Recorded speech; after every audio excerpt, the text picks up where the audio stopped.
যে কোনো ইয়ং ছেলেকে আজ তুমি জিজ্ঞেস করবে তুমি কি দেশের উন্নতি চাও, উত্তর আসবে হ্যাঁ, অবশ্যই। ছেলেটি আস্তে আস্তে বড় হয়।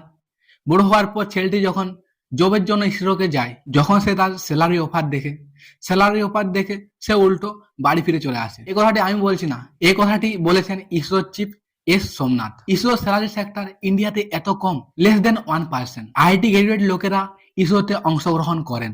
দেশের স্পেস অর্গানাইজেশন এমন একটা জিনিস যেখানে আইআইটিয়ান কিংবা জিনিয়াস মাইন্ডের প্রয়োজন।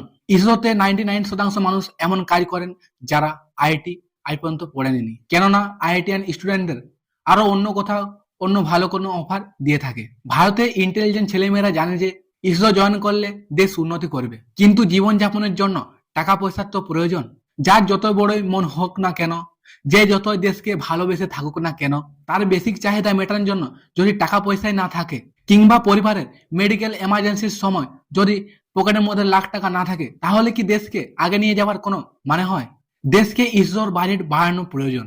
এই প্রকল্প চালু করা, ওই প্রকল্প চালু করা, প্রকল্প চালু করতে প্রচুর পরিমাণে টাকা লাগে। এইসব টাকা ঠিক জায়গায় কাজে লাগালে দেশের ছেলেমেয়েরা বিদেশে আর যাবে না। ভিডিওর মধ্যে অবশ্যই লাইক এবং সাবস্ক্রাইব করে দেবেন।